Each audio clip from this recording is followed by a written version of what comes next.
Welcome, ladies and gentlemen. Thank you very much for being here. We'll discuss the road ahead for Ukrainian refugees in Europe and Bulgaria. Welcome and good morning, still good morning in the Zoom platform and to the viewers of the liaison office channels. Our discussion will be held in 3 panels, each 35 minutes. In the first one, we'll focus on the big picture. What are the policies and tools in support of Ukrainian refugees? And the panelists are Elena Yoncheva, MEP, SND, and she's a well-known person, and Peta Karayaneva, she is a protection officer, UNHCR, Bulgaria. In this first panel, we'll have Ms. Kalina Konstantinova, Deputy Prime Minister for Good Governance. We'll hear also representatives of organizations that support Ukrainian refugees, and the panelists are Olena Shopova, Kina Sabeva, and Dr. Nadezhda Todorovska. In the third panel, we'll discuss the challenges before the institutions. And the panelists are Andrei Novakov, MEP from EPP, Stoyan Temelakev, Deputy Minister of Interior, Ms. Krasimira Velichkova, member of the National Crisis Task Force, and Mariana Tosheva, head of the National Agency on Refugees.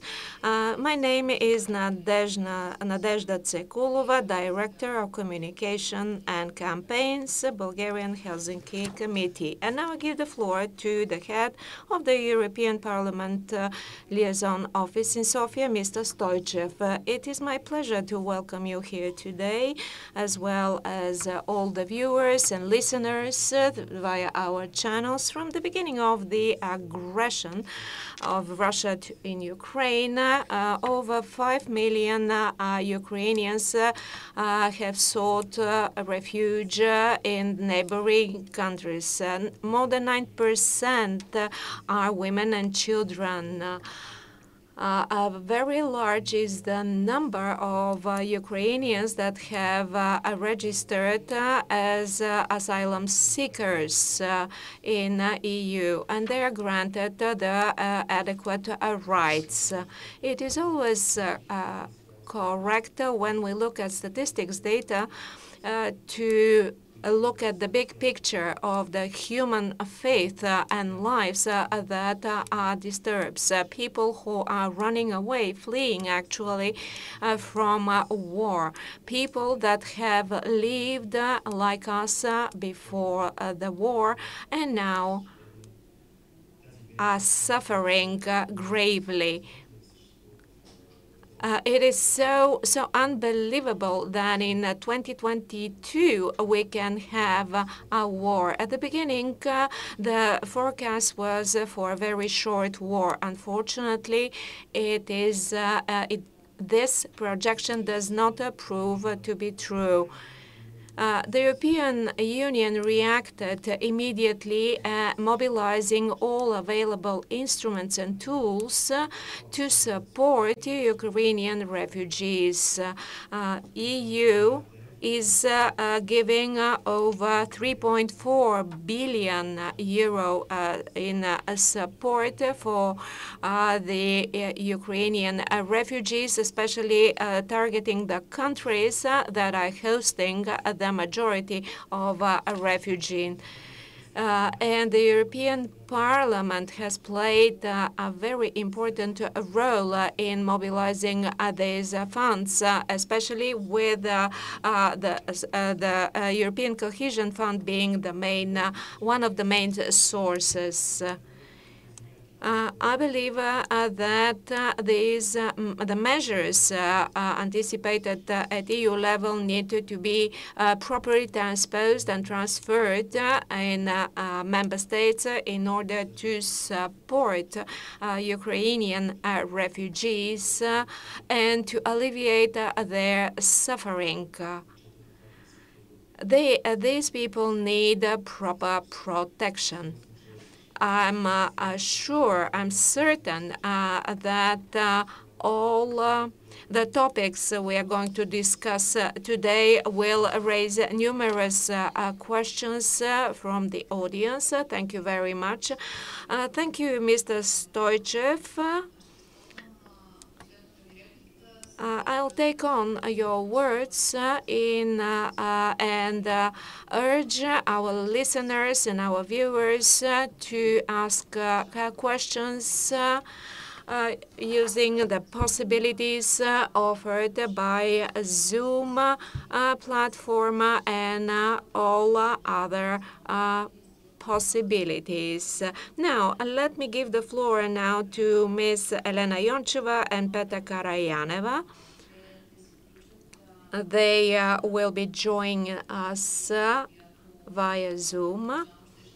Ms. Kalina Konstantinova was about to join us later on, but now I'm understanding that she's ready to address us.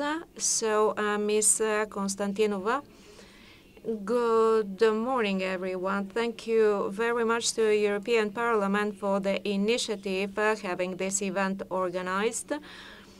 I believe that all of us is directly involved in resolving the issue of the road ahead for Ukrainian refugees. I'm certain that after the meeting of our Prime Minister, Kirill Petkov, and the President of Ukraine, Mr. Zelensky, it is the first time that Bulgaria is showing leadership, a position that for me, and I believe that I have followers in my thinking, is making us proud of such an act. Mariana Tosheva is our proposal for the head of the crisis headquarters. The current head is resigning, but I believe that Mariana Tosheva, who has extensive experience in refugee issues tackling, will be very helpful. Krasiva Lichkova and Milana Shopova are two other ladies. They both come with a very extensive experience. And we believe, and I believe, we'll be able to work very well together. She's my right hand, and I'm very happy that she agreed to jump in right away and fight this battle with us. As you all know, in Bulgaria, we have close to 200,000 people passing by. I believe that part of them will remain here. And so far, the results show that Bulgaria is doing quite well with the refugees. We transposed the Directive for Temporary Protection. We started issuing the proper documents to the refugees, and we have proper centers to accommodate the refugees. Bulgaria holds the top position regarding the number of documents issued, 85% in fact. We have developed the first government portal in 4 languages. On daily basis, we are building on the scripts in the center and the portals with all the novelties that are required for the refugees to know. The approach to accommodate in hotels mothers with children proved to be a very innovative mode of tackling the refugee issue. And in parallel, being able to support support hotels that have suffered gravely from the COVID crisis. And we're very grateful to the Union of Hospitality and Restaurant Facilities. What we need to do is to make sure that those refugees feel welcomed in our country, because the road is difficult and this road can be mapped, can be drawn only together. Thank you very much for listening to my words. I hope that this is a challenge that with joint efforts we'll be able to overcome and be able to include those refugees in Bulgaria. Lots of work has been done. I can confirm firsthand, but my role is different here now. Now, let's transfer the discussion to our panelist, Ms. Petya Karayanova, representing UNHCR Bulgaria, and Lena Yoncheva, MEP, and president of the contact group with EP. Let's start with Ms. Karayanova. We rely very much on the approach of UNHCR. Last night, the online counting showed over 5,200,000 Ukrainians have fled Ukraine.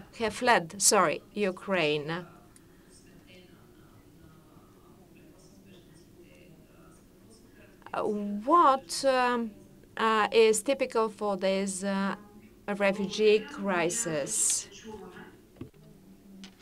Thank you. I hope you can hear me. Thank you on behalf of the UNHCR to take part in this timely and important forum, which hopefully will outline the perspectives for the Ukrainian refugees in Bulgaria too. I thank Mrs. Kalina Konstantinova for her words. We've been working together. Sorry for this coughing. I'm not quite healthy. Before I move on to the essence of the issues about Ukraine, let me remind you of a few things in the field of refugee protection. I'm sorry. History is like a wheel turning on and on with ups and downs. A few days ago, on the 22nd of April, in Bulgaria, we celebrated, although tacitly, the 30th anniversary of the ratification of the Convention on refugees. This is worth mentioning because Bulgaria has been building up its system of refugee protection for 30 years with the support of the UNHCR. Starting with this historical reference, I would like to remind you of something for all of us who work in the field of protection of refugees. The convention was established half a century ago, and the High Commissioner institution itself was the result of the refugee situation in Europe, when there were millions of refugees following in the wake of the Second World War. And I want to highlight at this point something which may not be that familiar. In the 50s of the last century, many refugees were accepted in countries in Africa too.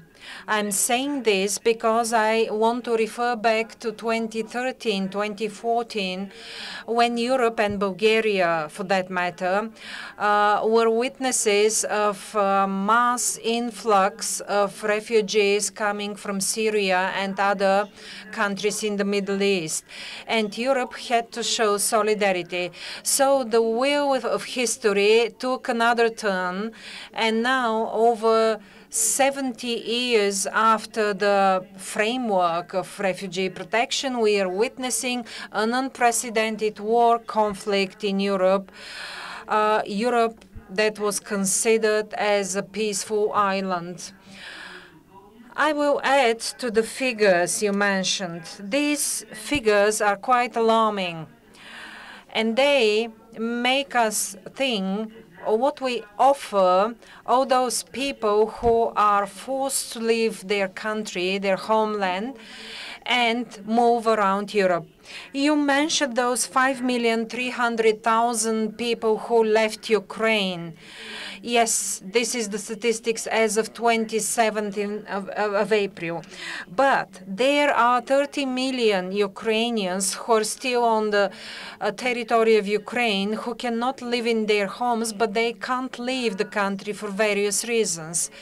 These are people we call internally displaced people. So if we add those 13 million to the 5 million you mentioned, the statistical number becomes outrageous. So the meeting you're holding today is very timely so that we take account where we are right now and how we could go on. Mrs. Konstantinova's words were right. Bulgaria, I'm proud to say, is one of the highest countries with displaying figures of registered refugees. Those 218,000 Ukrainians who entered Bulgaria, out of that number, 90,000 remained in Bulgaria, 121,000 left Bulgaria.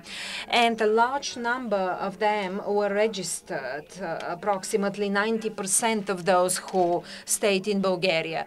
So the credit goes for all those institutions who made this possible. The UNHCR, which has a mandate to provide for the international protection of refugees, appreciates highly the efforts of Bulgaria and its government. These efforts help alleviate the suffering of Ukrainians who were forced to leave their country. Further to this, we highly appreciate the cooperation we established with the Bulgarian government, with the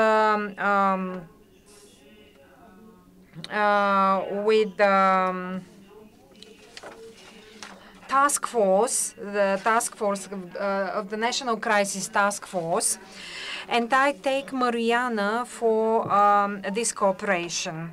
In order to show our support, we have had a regional coordinator of urgent situations who is placed in Bulgaria.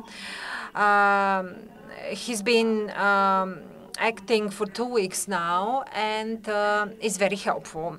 Another thing I would like to mention in terms of Bulgaria-based projects is that hopefully today we'll be able to launch the so-called Blue Point, the first Blue Point, together with UNICEF. This is the color of UNICEF, of both organizations actually, and these blue points will be located in strategic places. The first one will be located at the Central railway station, so that all people who arrive there are met by legal counselors who will provide legal advice, but also psychological support.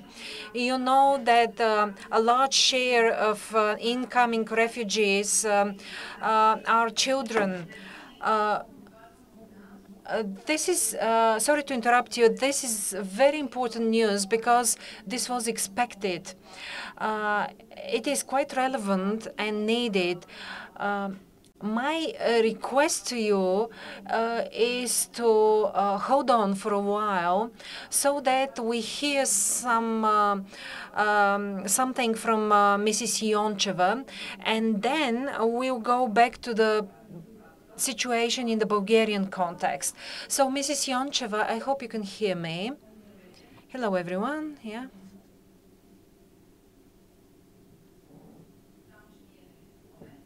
We can't hear you, Mrs. Yoncheva.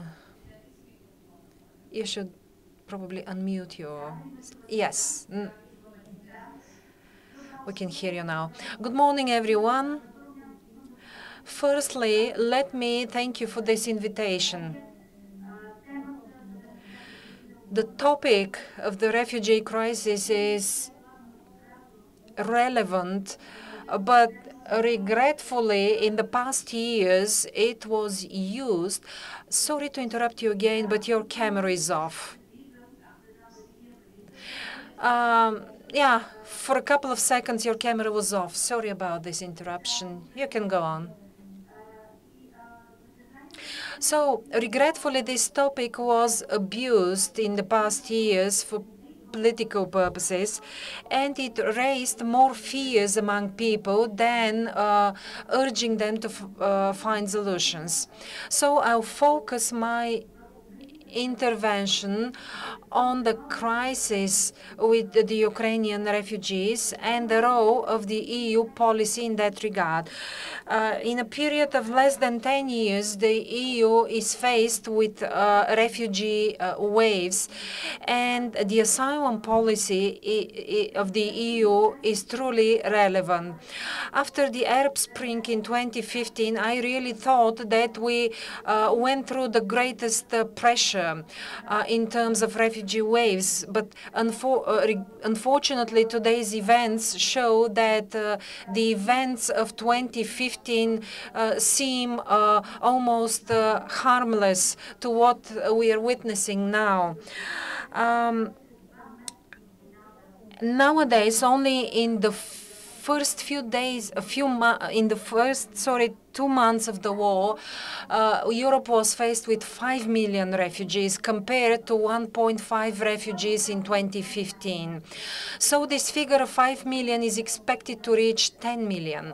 So what has been done? EU funds were allocated, 10 billion under the Cohesion Fund, further to the 420 million reallocated under the Asylum and Refugee Program. Secondly, a very efficient coordination was established among the member states concerning local needs and reallocation of resources from one member state to another. And thirdly, during the first week of the war, the temporary protection directive was triggered. Out of those 997,000 Ukrainian refugees who remained in Bulgaria, a large number of them wanted to be registered under the directive. So the directive allows quick processing of the documents of refugees, and I have to remind that this directive existed since 2001, since the war in Kosovo, but it was never triggered until now. And now it happened very quickly, and this allowed Ukrainians to receive protection in a fast manner within the EU and get access to the labor market, to the social security systems of member states. And this is instrumental for their integration. And let me say something very important. Integration is part of the national competencies of the member states. At EU level, funds may be allocated, organization may be introduced to efficiently receive refugees, undertake measures to accommodate them. But integration is entirely up to the national governments. EU funds are, of course, available to support different integration plans, but what matters more here is not the amount of money allocated, but how this money will be used for integration. And I think we have no differences in that regard. We are discussing this topic because we believe that a large part of Ukrainian refugees will prefer to stay in Bulgaria, not only mid-term, but also long-term. And the reasons are clear. Bulgaria is close to Ukraine. Many of the refugees hope that the war will be soon over and they will be able to go back to their home towns. Besides, the language barrier is not that pronounced. Ukrainian children quickly adapt to the local context. And I want to use this opportunity to mention that we have representatives of the Bulgarian authorities, and I would like to urge them to pay attention to integration.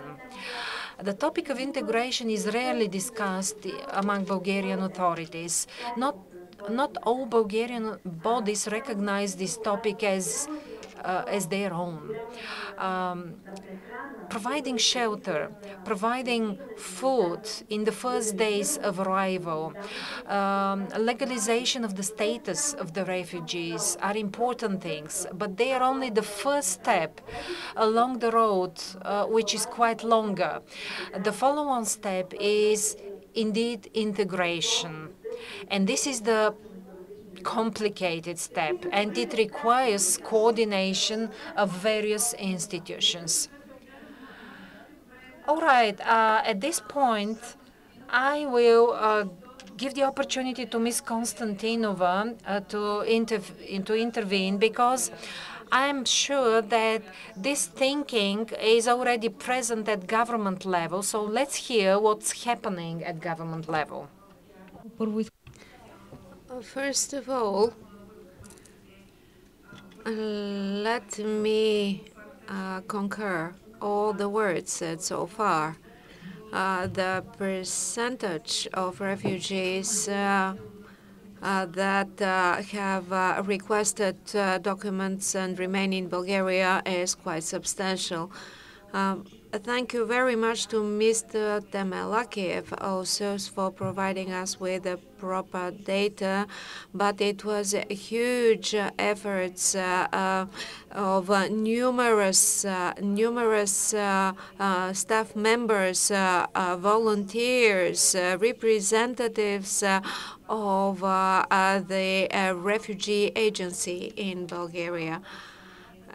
There were only 3 officers at the moment. There are more, much more along with that, with the Ministry of Interior. We are working jointly, representatives at the borders, at the refugee centers. This was a monstrous effort on the part of those people, those staff members. It wasn't easy, but we succeeded. We need to work towards providing the proper support to these people. That's why I'm so happy that so many people were joined us in the effort and this difficult endeavor. Since a month now, we are entering into the second stage, which is even more difficult, integration. It's not like institutions are not recognizing or distinguishing this task. Each institution has a role to play in the integration process, and they need to take their burden and their task. We need to take care of the children to provide employment to the refugees. 7,000 of refugees have been scanned for job opportunities. These are women, and they want to start working, and the majority of them have more than one children. The children are relatives, cousins, or neighbors. Somebody has to take care of those children in order for the mother or the woman in the family to start working.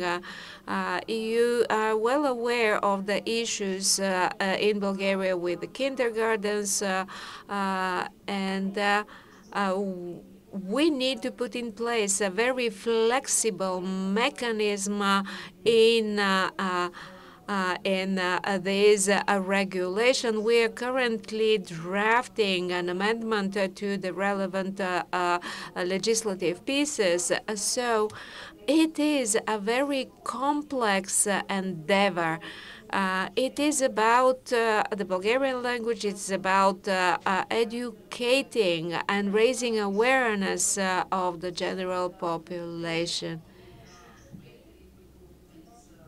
We need to involve all viewers along and listeners, along with Elena Yoncheva and Petra Karayaneva. Bulgaria is not the only country facing this challenge, even though the country has hosted a large number of refugees compared to the population of the country.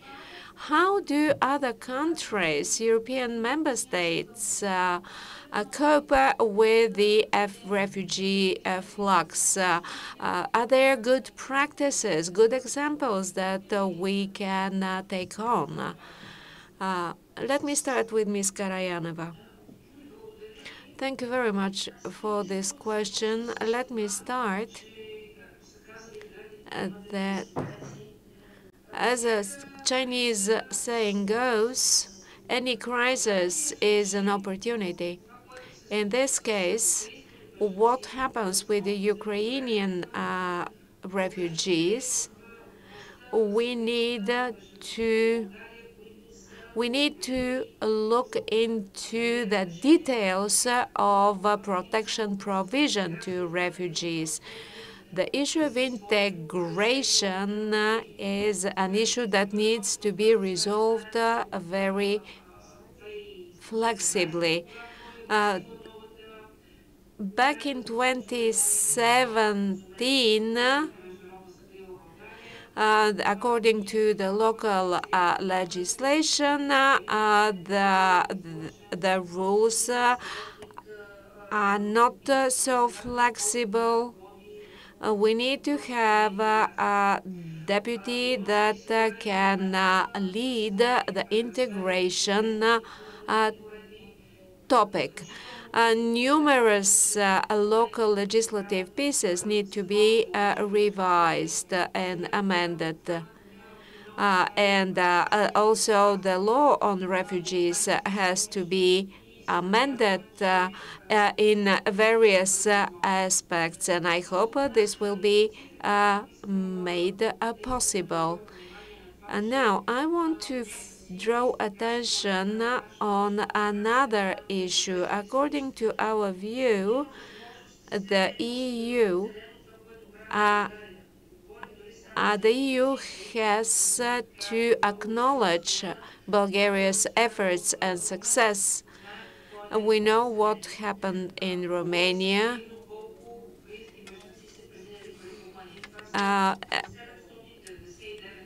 799,000 refugees have entered Romania, while 700,000 have left Romania. In Bulgaria, we have 84. Romania has 84,000 remaining there, and only 10,000 of them have been granted documents. In that sense, we are rating much higher, and we need the acknowledgement of EU. As for the blue points that I mentioned, the first one being formally opened today with the formal participation of Ms. Konstantinova. But next week, we intend to have more blue points opened. The majority of refugees here in Bulgaria are mothers with children. We need kindergartens, and this is a pressing issue. And finally, I want to say my closing words. UNHCR will continue supporting Bulgaria to provide the proper protection of Ukrainian refugees remaining in the country. We will continue supporting the institutions. We are also working closely with the Commission on Trafficking in Humans, exploitation. We provide legal protection hotlines to our partners from the Helsinki Committee, also the Red Cross. We are supporting all these organizations. So thinking of the future, of the prospects, I believe that the task forces and the institutions are working with a forwarding view. You made a reference to various institutions and the EU, and I believe it's time for Ms. Yoncheva to take the floor again.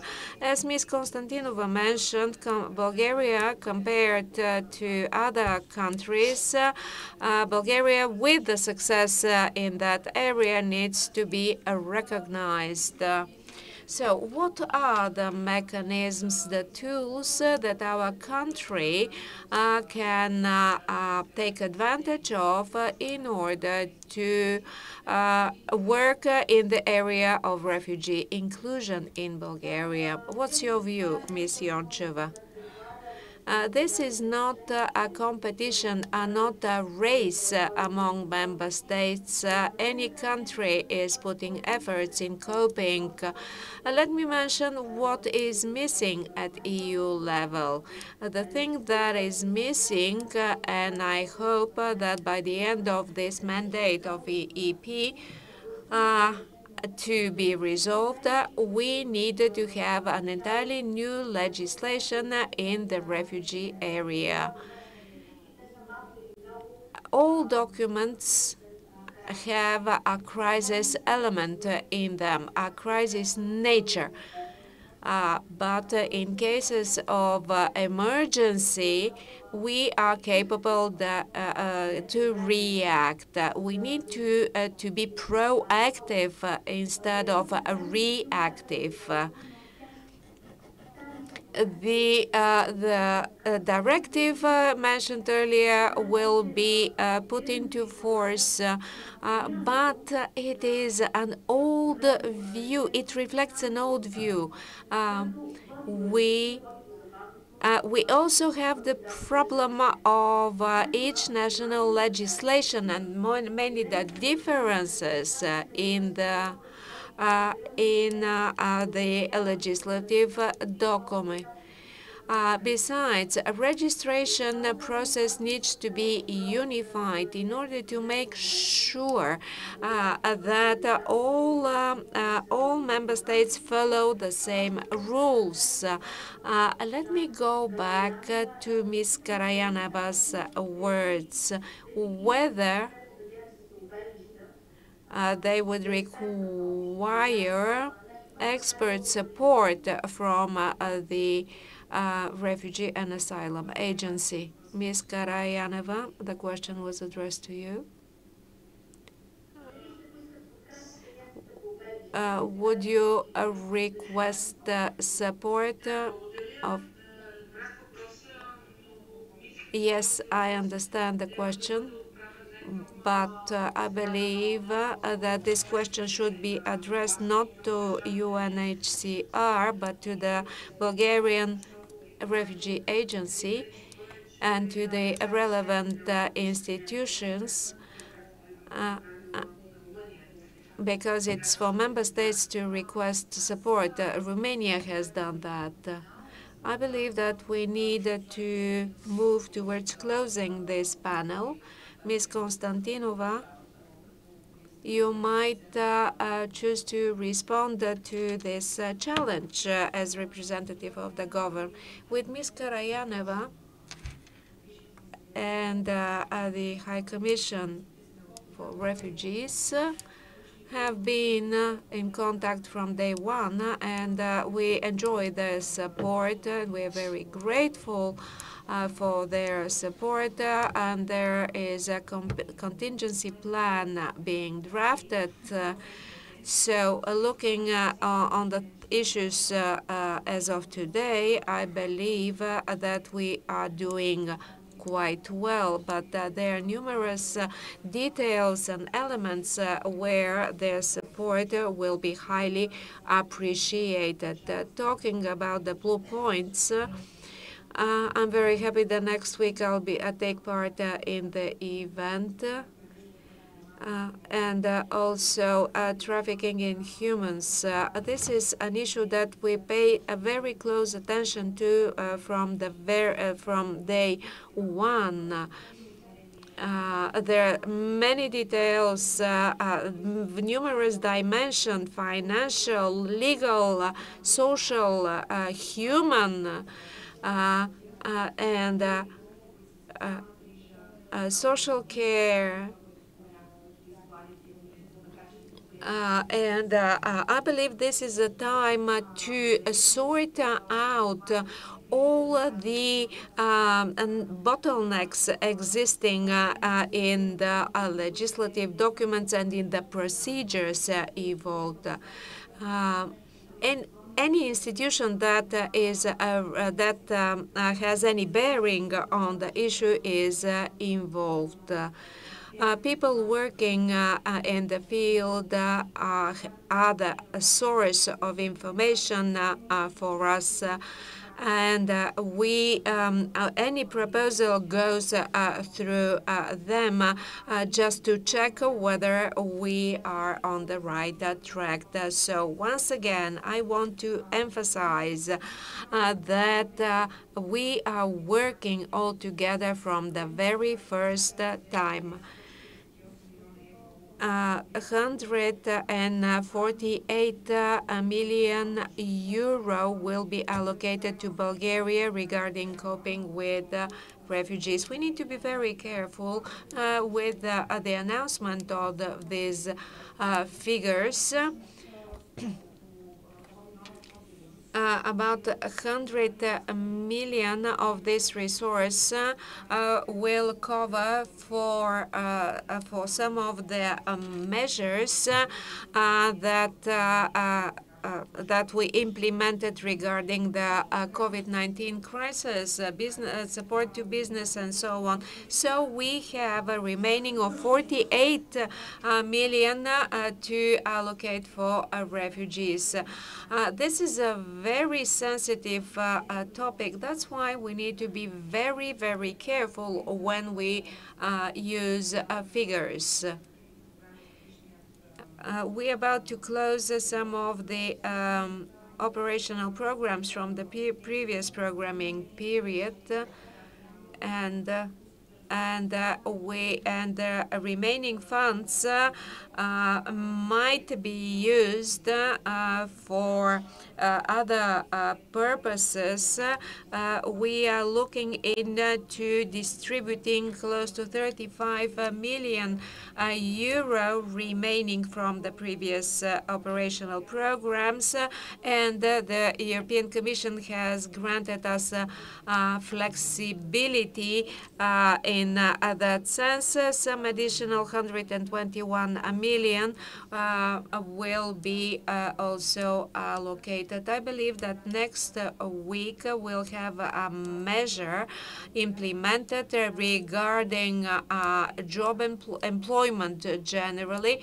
We're working with employers. There are different approaches to tackle this issue, but these funds will be able to support employment of refugees. Also, some funds will be allocated to NGOs, and also support for setting up child care centers. Whether it is within a municipality or under the supervision of an NGO, it doesn't matter. But obviously, you are looking into the details. Thank you very much, Ms. Konstantinova, for the very extensive information you have provided us. Thank you very much to Ms. Karayanova and to Ms. Yoncheva. And we close this panel, a very short break just to swap and prepare things for the next panel. Thank you very much.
продължаваме с втория панел.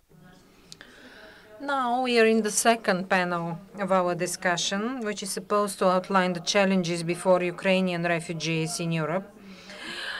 Here in the House of Europe, we have representatives of some of the largest NGOs working in the field and who encounter daily challenges. I'll start with the presentation of Olena Shopova, activist of the Association of Ukrainian Organizations in Bulgaria, Mati Ukraine.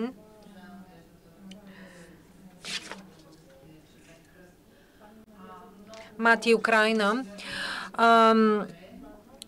We also have a representative of the Bulgarian Red Cross.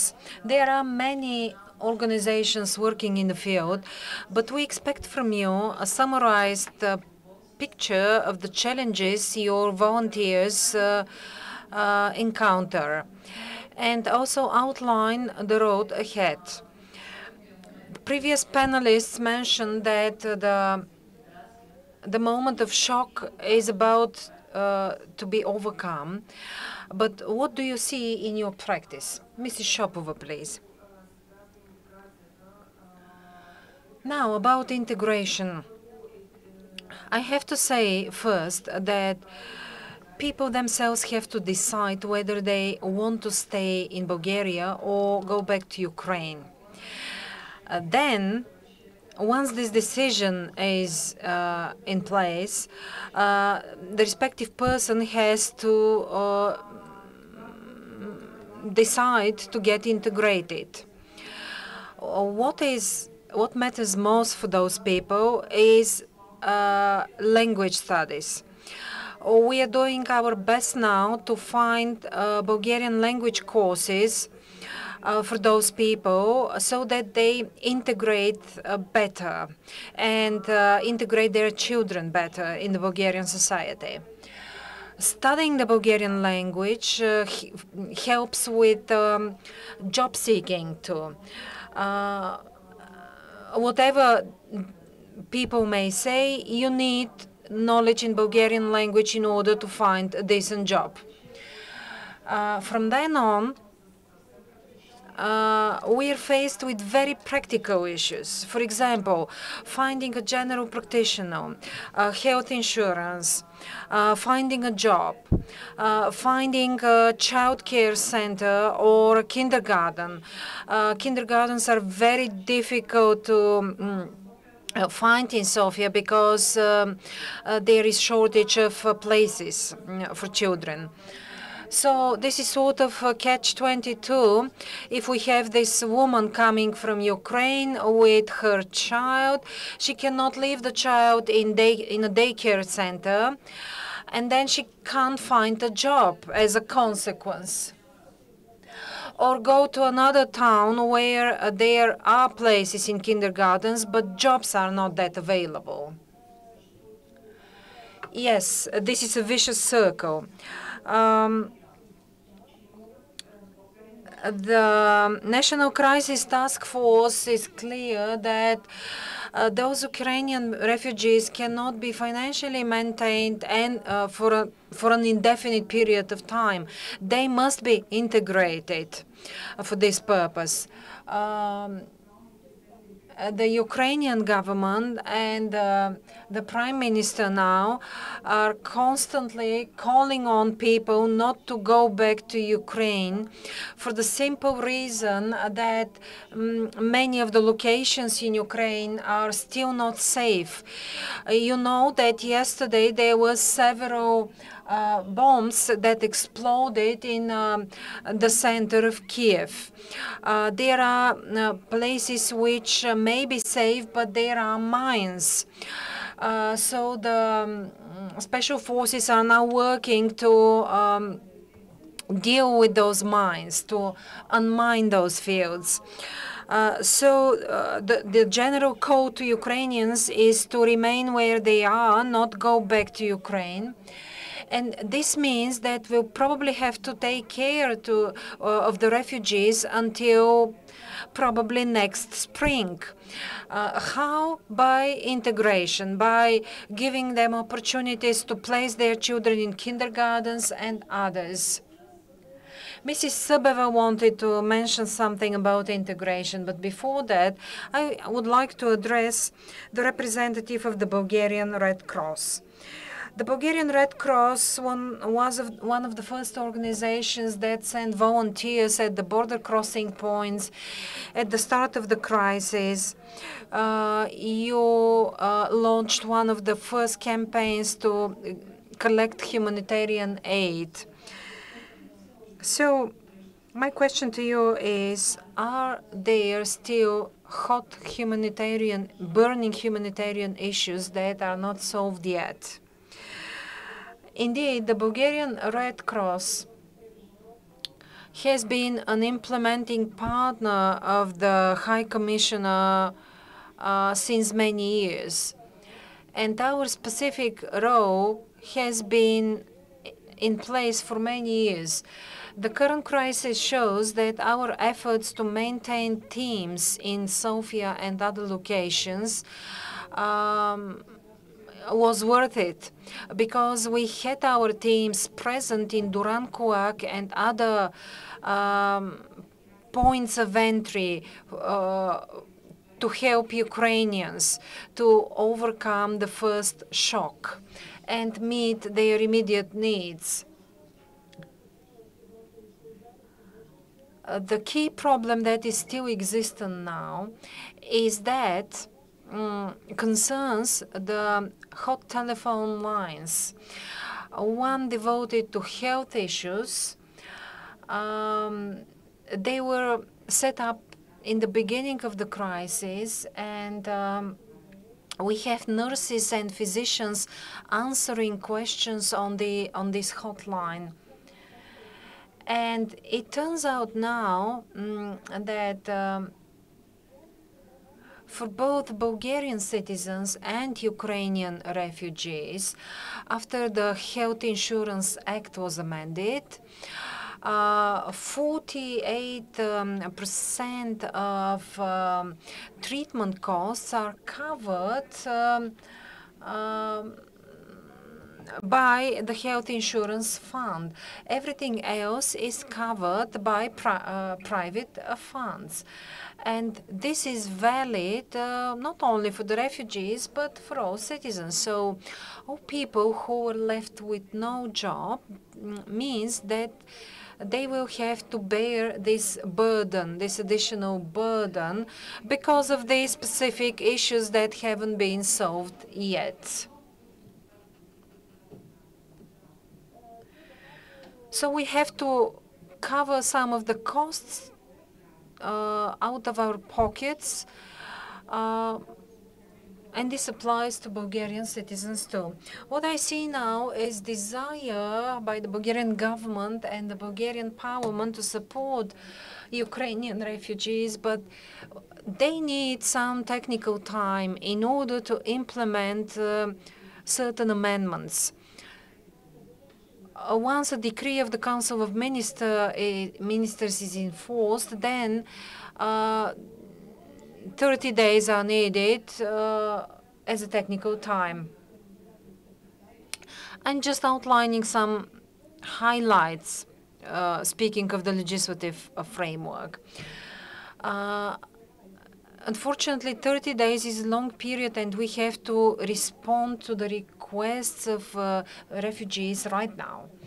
There was a campaign that helped us purchase hygiene packs that are being circulated now to Ukrainians. They contain, for example, fruit and other purees for small children. We also work with children's kitchens and social and kitchens for socially deprived people in different locations to get them on board and provide some food. This process is not an easy one because, first of all, refugees themselves are not sure where they would stay for a longer period of time. so they move around.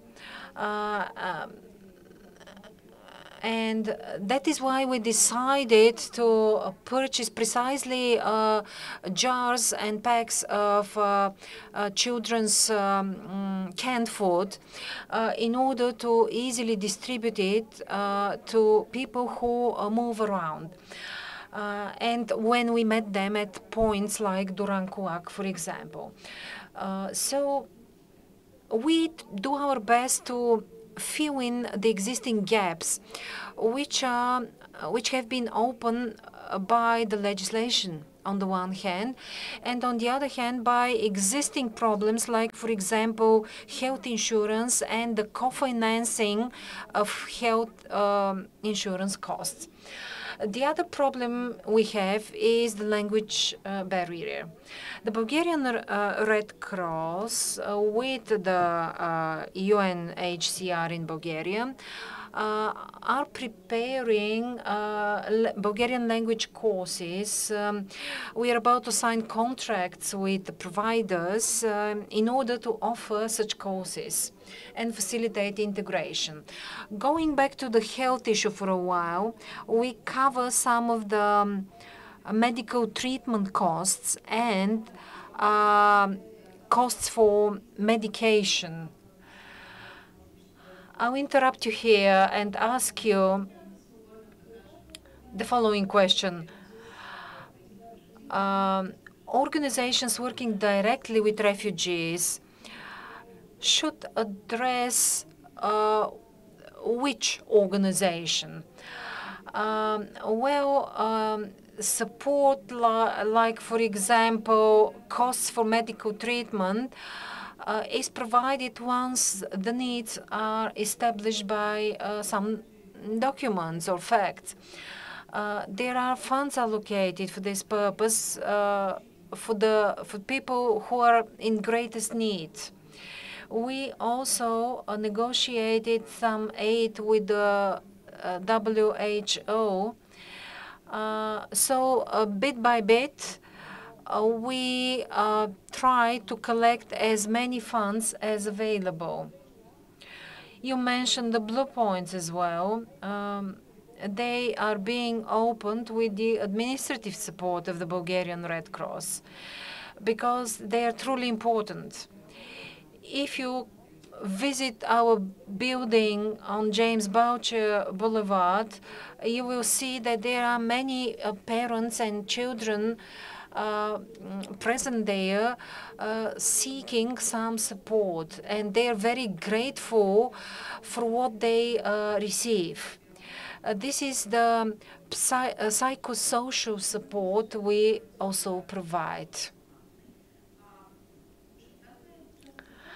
We outlined some of the problems: Bulgarian language, medical conditions, which are problem for Bulgarian citizens too, and other problems. Mrs. Subeva, in our preliminary talks, you highlighted the extent to which the government is prepared to provide support.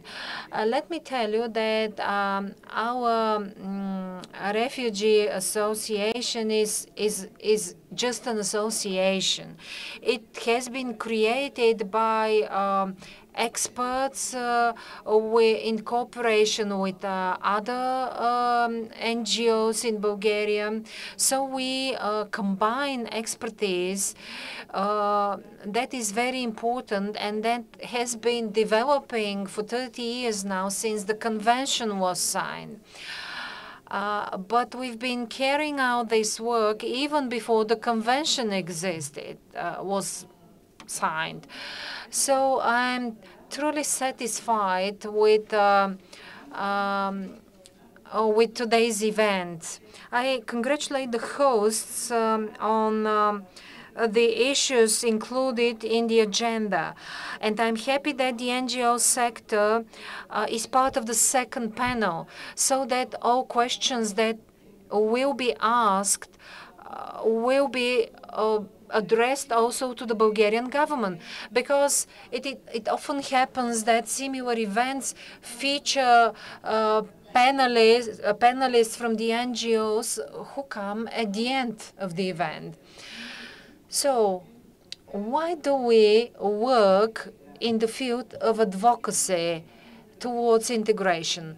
Because the protection system in Bulgaria has been developing for many years, but it can be as strong as its weakest link is, and integration is a weak link. So this is one of the reasons that the process of inclusion and integration will face problems. Yesterday, a report was published, a report of a project we are implementing. It is a comparative analysis of 14 member states. It concerns refugee integration prior to the events in Ukraine, but it also addresses the element of the existing integration systems in those 14 member states. So member states which have good integration systems in place register better results. So you mean that we don't really have a good integration system and it has to be established from scratch? Not exactly from scratch. In the State Agency for Refugees, there was state financing until recently. From the High Commissioner for Refugees, there was funding provided. There were programs implemented, supported by different Bulgarian organizations. So, although an ordinance was adopted in 2017 on refugee integration, we are all clear that integration is an issue in the local context. The Bulgarian government transferred the integration commitment to local authorities, to municipalities. This ordinance hasn't been efficient for 5 years now. And why so? Because of lack of funding. The only agreements signed are those of individual areas in Sofia municipality, triggered by problems of oversettlement. So the ordinance can work, but an integration program that must be efficient has two mandatory elements. First, including in the existing system a package of integration measures. Много бързо се получава право на пребиваване.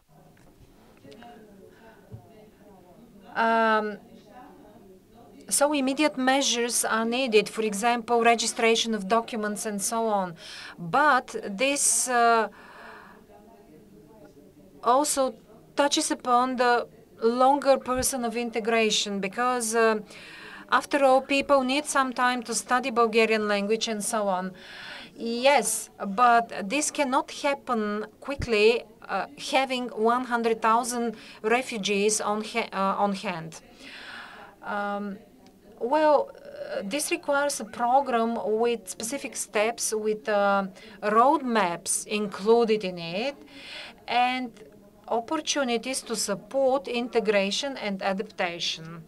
This is exactly what we are going to discuss in the third panel. Ms. Saba made a reference to local integration. Have you received signals? What happens in different settlements, in different municipalities? Can we say that there are places where integration of Ukrainian refugees runs smoother than in others. The most difficult thing happens when refugees are large in number. For instance, the coastline, Varna and Burgas are the most risky parts. When there are many people, you cannot take care of all. At the same time, you cannot streamline the process. And according to me, the best approach, the most reasonable approach, when we are talking about the second stage of the up to 31st of May, there will be displaced locally, depending on the employment opportunities. This will facilitate integration and will make it faster. There is a chat Zoom question. How can you integrate them if they're living in closed hotels? There are no institutions there. This was an immediate solution of an emergency case, and the government had to react. And the government did. The second option was to have refugee camps with the tents. That, for me personally, sounds as an absurd idea for women with children. This was the most adequate approach at the beginning. We see that the war is going on, so we need to have a plan and to move the people internally and to start looking for proper job opportunities for them, starting with language lessons first, to take care of the children and provide them with health care. In the last years, the Bulgarian Red Cross, with its partner organizations, we had numerous meetings with the municipalities in order to build capacity there, in order to make sure they are capable of integrating refugees. First, accommodation allocations and integration into the local community. We see a very high empathy on the part of Bulgarian population. This is a very positive sign, and I hope that taking on this empathy, we can implement some measures and mechanisms to support via job opportunities, daycare, healthcare, etc. Support provision to those people. The Bulgarian Red Cross has been awarded a project irrespective of the war for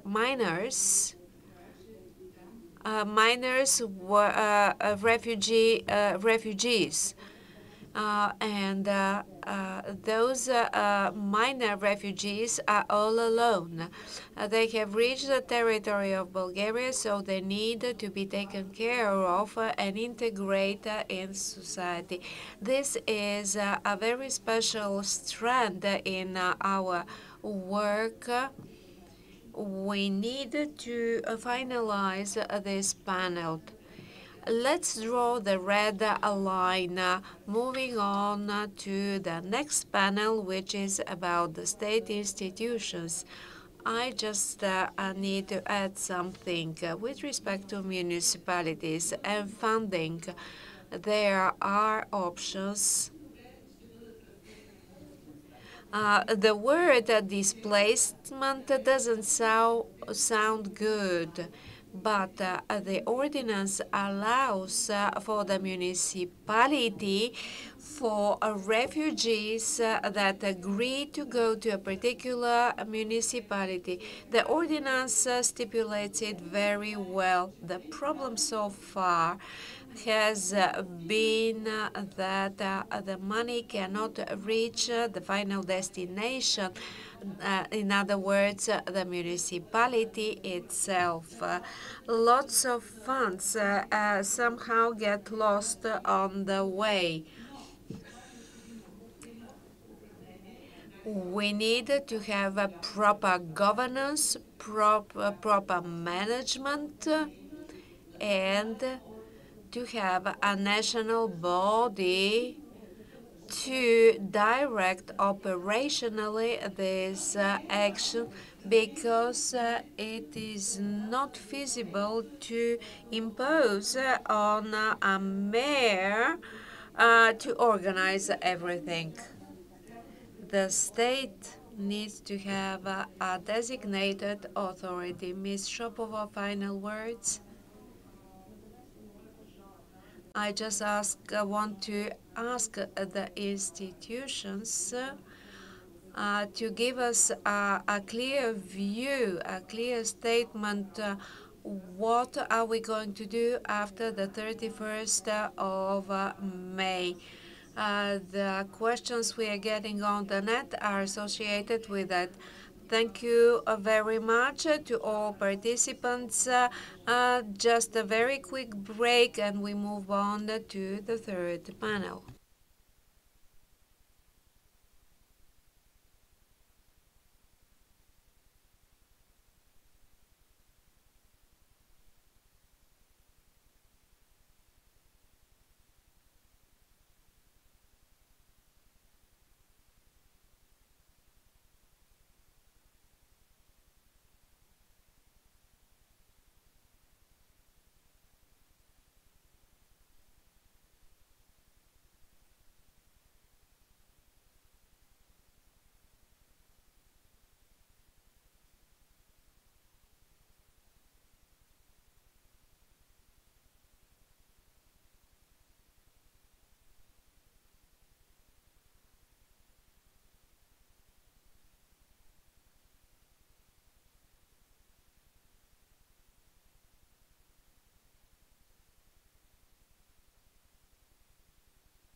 Най-чакания панел с So, the most expected panel, representatives of Bulgarian institution. Let's start with Ms. Mariana Tosheva, head of the National Agency on Refugees, and she's been nominated to become the head of the National Crisis Task Force. Mr. Andrei Novakov, MEP, representing EBP, Mr. Stoyan Temelakiev, Deputy Minister of Interior, and Krasimira Velichkova, member of the National Crisis Task Force. Let me move on to the issues because there's so many. Obviously, our viewers and listeners are very much interested in that. Ms. Tosheva, let me start with you. And your first order that actually prompted the media to react and some organizations to react as well. Termination, the procedure of the international protection. Part of the Ukrainian refugees have submitted such a request. What's temporary protection all about? What is the status of the Ukrainian citizens in that have submitted such requests? So, thank you very much for having me. After the 24th of February, some citizens of Ukraine that entered Bulgaria sought possibilities not only for the allowed 90 days visa-free stay to take advantage of the instrument for international protection, and they are registered with our agency. Afterwards, the European Union triggered the temporary protection directive, and the Bulgarian government decided to implement it, the directive. I'm telling you these things just to draw attention that people registered by the 15th of March, they are registered under the procedure of international protection, and I have signed already the documents for humanitarian protection, and they are under humanitarian protection. This tool, humanitarian protection, tells us that all Ukrainian citizens fall immediately under the temporary protection. So those that state their wish for international protection, their procedure will be considered when the temporary protection period is over. Are all member states taking the approach of Bulgaria? And is there a discrepancy in European practices in that sense? Temporary protection and in a certain protection, and some citizens are taking advantage of that. As Ms. Yoncheva mentioned, any country transposes EU directives in their local legislation. Austria is implementing the temporary protection directive. So what they do is that seize the international protection procedure and implement the temporary protection procedure. So we all witnessed this order of mine actually stirred the nest, but this is a legal fact, and I believe that this is to the benefit of Ukrainian citizens, refugees. The concerns were mainly for people with certain diseases, and they thought that international protection status will give them access to health care, but at governmental level, all relevant institutions adequately and promptly reacted with the amendments to make sure health care is legally provided to the refugees, so all Ukrainian citizens with the status of temporary protection take advantage of that. So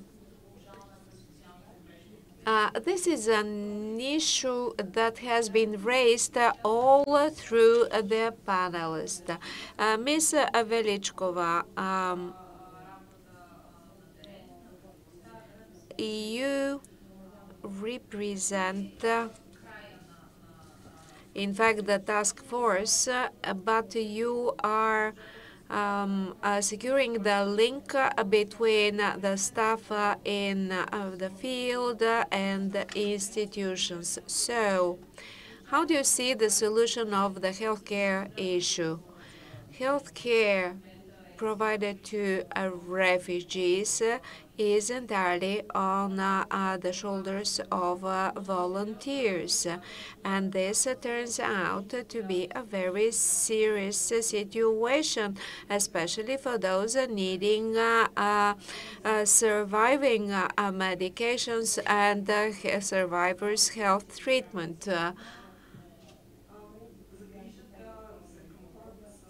With respect to severely ill people, they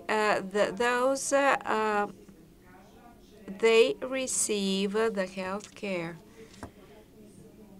We expect to have the decree signed back in 26th of April. The amendments in the Health Care Act were introduced regarding provision of health care to refugees, and citizens under temporary protection will be treated by the healthcare system as Bulgarian citizens, and the decree foresees those citizens to have health insurance for 3 months.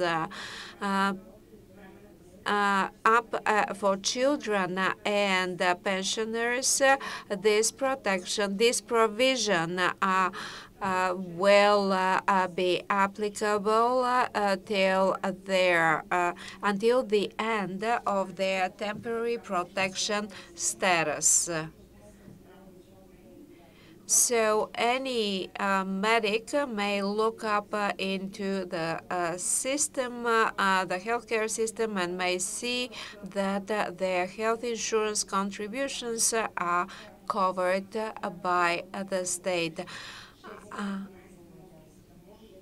I believe that for refugees, the rule applicable to Bulgarian citizens about failure to pay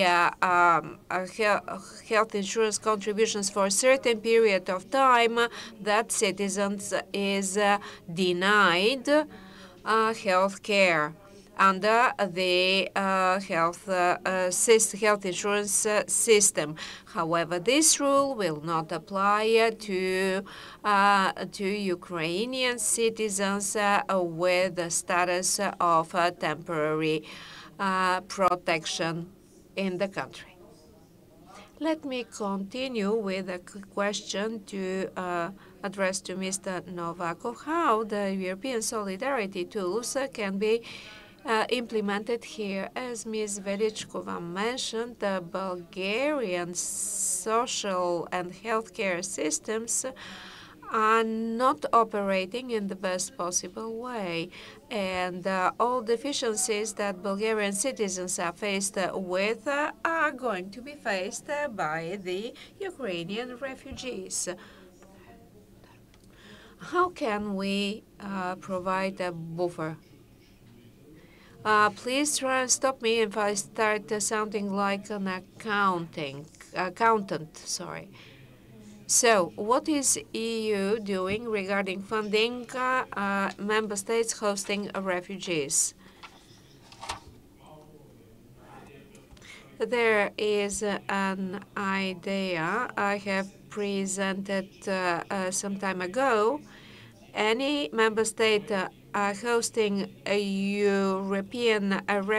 Ukrainian refugees, and this country will have 1% of the funds allocated for the country. So we have two programs, CARE and CARE Plus. So it is my understanding that the European Union reacted in a timely manner and most adequately. So in order to avoid any delay of coordination and red tape between member states and the Commission, everything was implemented in arrears, so to speak. So starting from the 24th of February, any member state with Ukrainian refugees can apply for funding. Funding is a very important component in tackling other issues. There are numerous red tape elements that are stopping the proper implementation. Ukraine is a third country with respect to EU, and there are some tariff issues. I'm very happy to say that the tariffs have been amended, and I'm very happy to see that in 2 weeks' time we were able to introduce amendments to European legislation. For instance, 100% of all the expenditures of Bulgaria regarding refugees will be covered by the European Union. But money will not start raining over the country. What I'm trying to say is there are funds provided by the EU. We are not talking about money that is an additional given. These are funds to be covered the already made expenses by the member states. Let me add that everyone should know that the support, the aid can be absorbed when the systems are operational. With respect to refugees, there are numerous non-operational systems. In order to absorb this support, this aid, it's not about a suitcase full of money handed over to the government. There is a need of programs, of projects written down.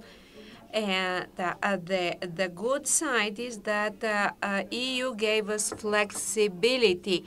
But we as a state are faced with a very serious challenge that our foundation is very shaky.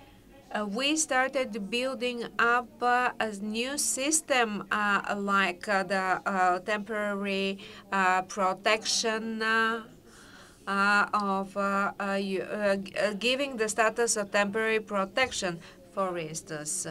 So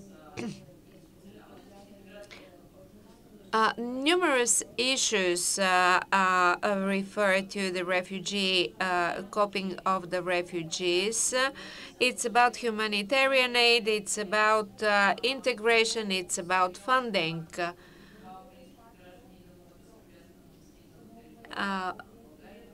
Ukrainians needed to be able to reach the country in a smooth way, and then on enter the system for registration, humanitarian support, etc.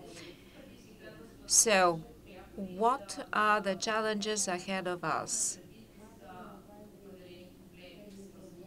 Are there some issues associated with the large flows of people? We heard on several occasions here today trafficking in humans. Are there issues that we need to discuss? Thank you, Mr. Gulva. Of course, the entire process involves an effective operation on the part of the Ministry of Interior, starting from the border lines. The border police, in fact, is the one receiving the fleeing refugees from Ukraine. The main service provided by MOI is security. It's not only about the territory in the country, but all citizens that are permanently residing in the country. In that sense, to each border crossing point in Bulgaria, there is control regarding the citizens that enter the area. We have a risk profile developed, which is developed in collaboration with the State Agency for National Security. The purpose is to avoid entry into the country of individuals or groups that can pose security issues to the country. Along with that,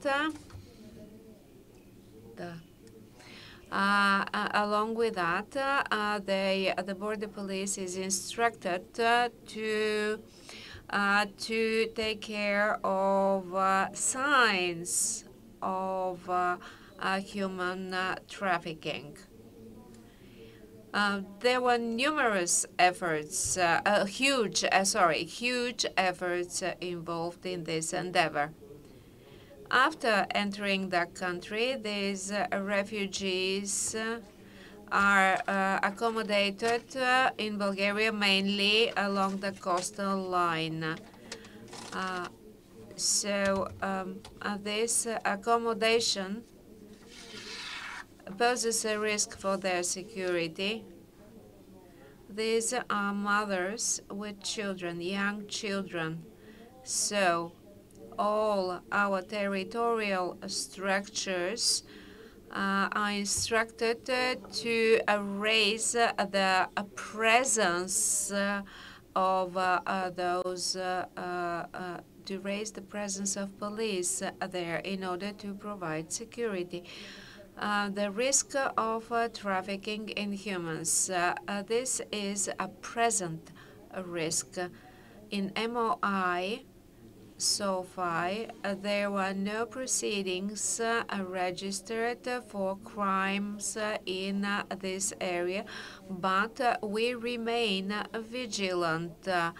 As part of the task force, there is another working group to prevent and counter human trafficking.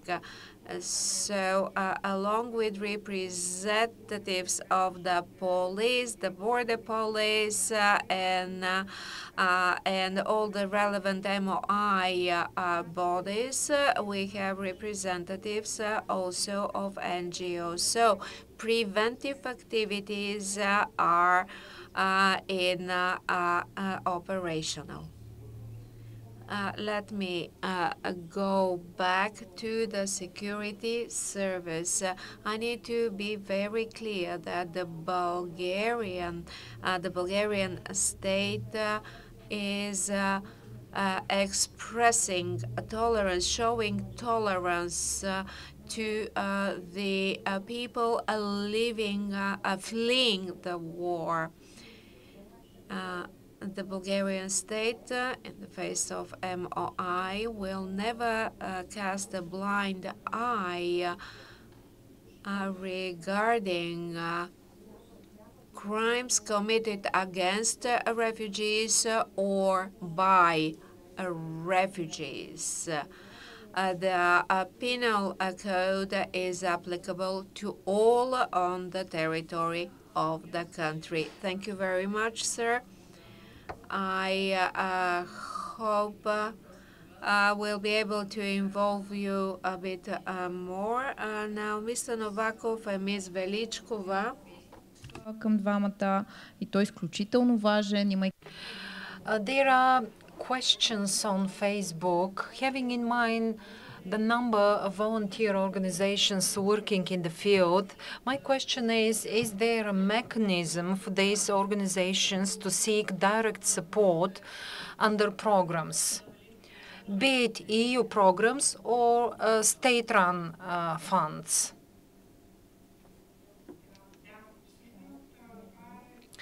Well, yes. This is a question that has been pending since the start of the crisis. Actually, we are designing measures for organizations working in the field. They are facing huge troubles because for 2 months now, there has been organization in terms of donations and so on. But not only this, we see huge infrastructure resources being present in the non-governmental organizations, something that the government is lacking. So this is an additional resource, and we are discussing measures now which will be hopefully implemented next month to support NGOs. Well, there are high expectations for next month. Decisions as to the medical support and aid to NGOs. Great. What should CSOs, civil organizations expect from the EU funds? So if your question was that NGOs dealing with refugees get money from EU funds, the short answer is no. NGOs can apply under different programs, but not directly related to this activity of supporting refugees. So this is not looking for an excuse. It's simply because the EU funds were designed several years ago. EU funds targeted at NGOs. So NGOs can receive money to support young people, the environment, arts, culture, and so on. We cannot change now overhaul the functioning of a whole program like Erasmus, for example, right now. So if NGOs want to receive funding, they should be eligible under a program and receive money for some other activities close to this field. I believe that in the Commission, you are considering programs that are now in existence. They can be hard to amend fully. But on the other hand, this crisis will not be over soon. Many of the refugees will remain here for a long time.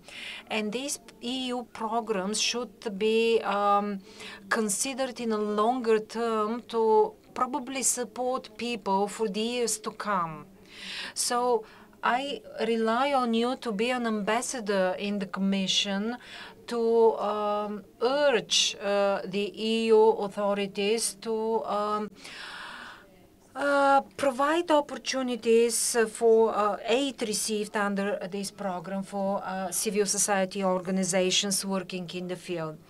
Sorry to be jumping from one topic to the other, but there are many questions piling in.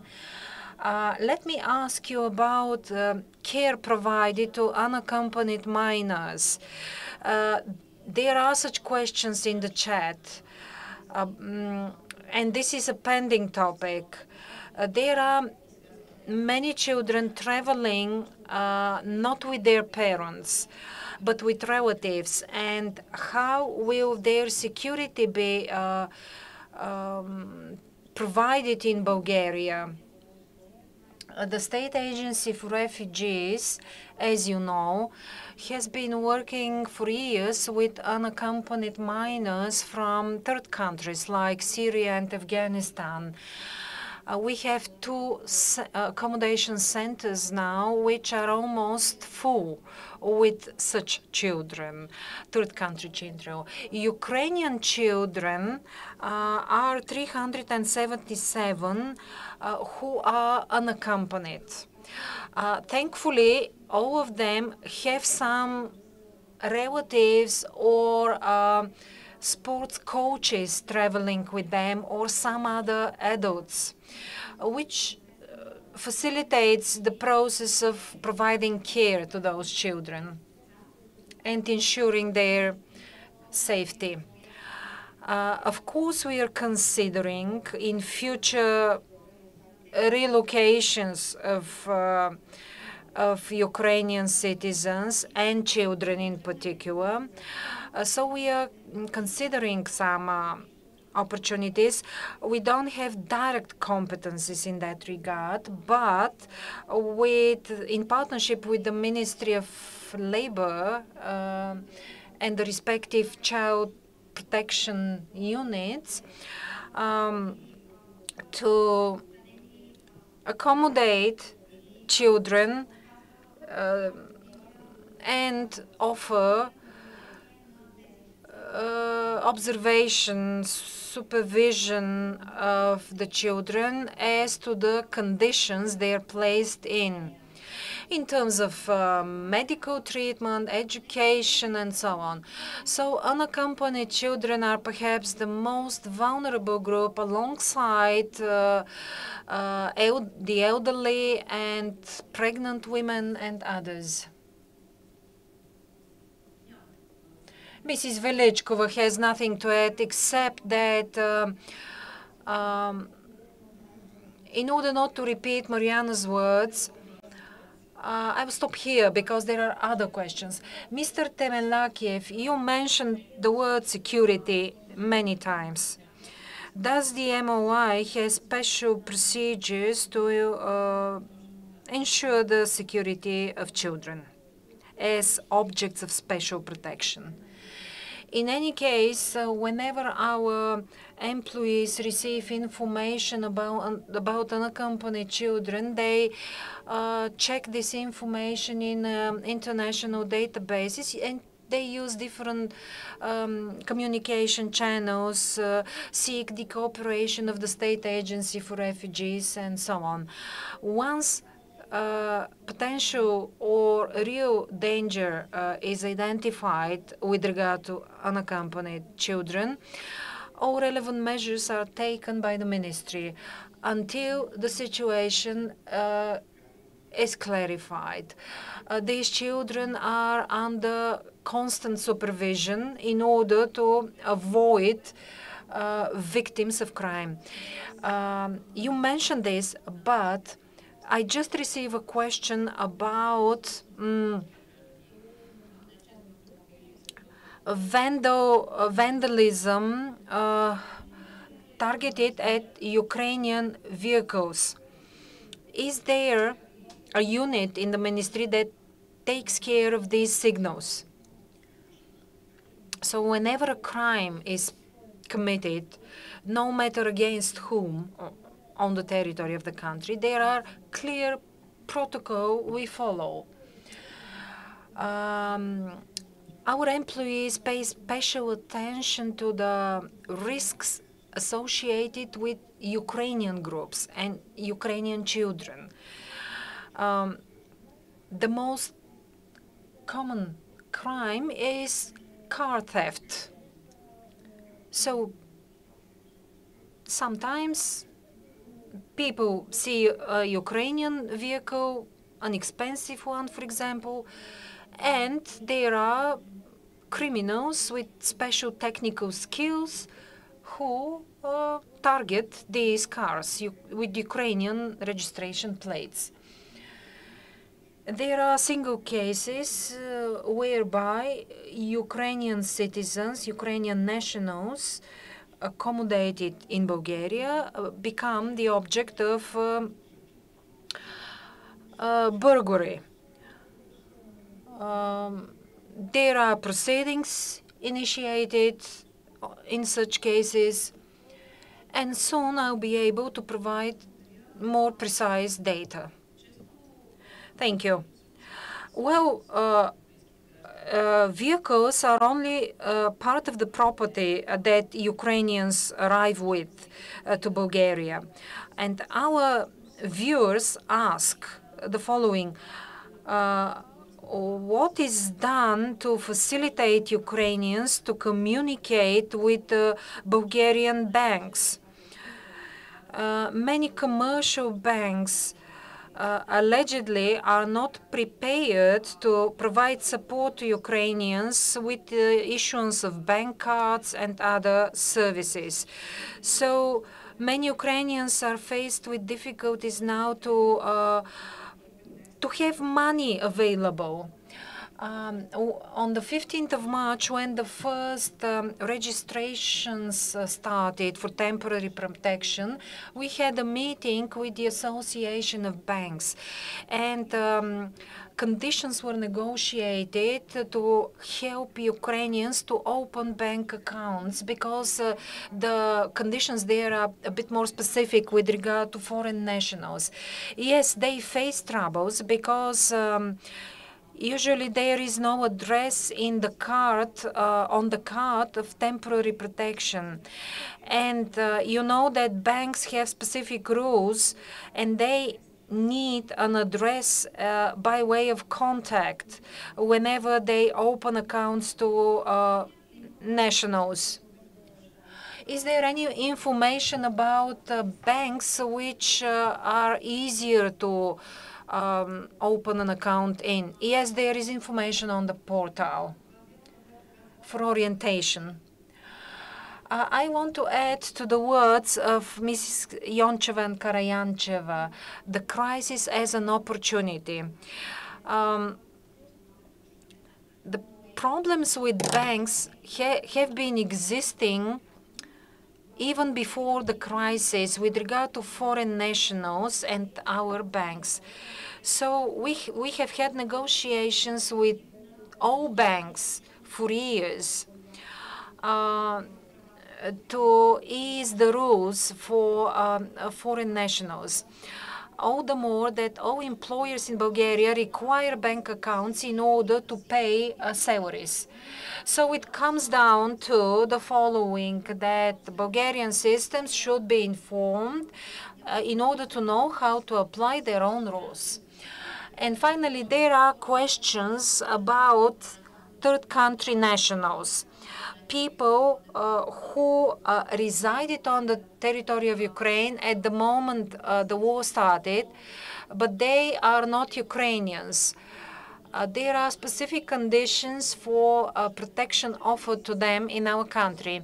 Can we clarify the specifics applied to these nationals? Yeah, I will try to explain this. Third country nationals who resided in Ukraine up until the conflict flared, these could be students, employees, and so on, they are subordinated to different procedures with regard to their registration. Unlike the spouses of Ukrainian nationals. Such spouses are automatically registered by the 15th of April, this was a deadline for them to register for temporary protection. But going back to the third country nationals, by the way, different member states treat such cases differently. For example, students are supposed to go back to their countries of origin and not get registered under the temporary protection mechanism. So I believe that Bulgaria offered this gesture to students. For example, a group of Turkmenistan originating students were registered as temporary protection.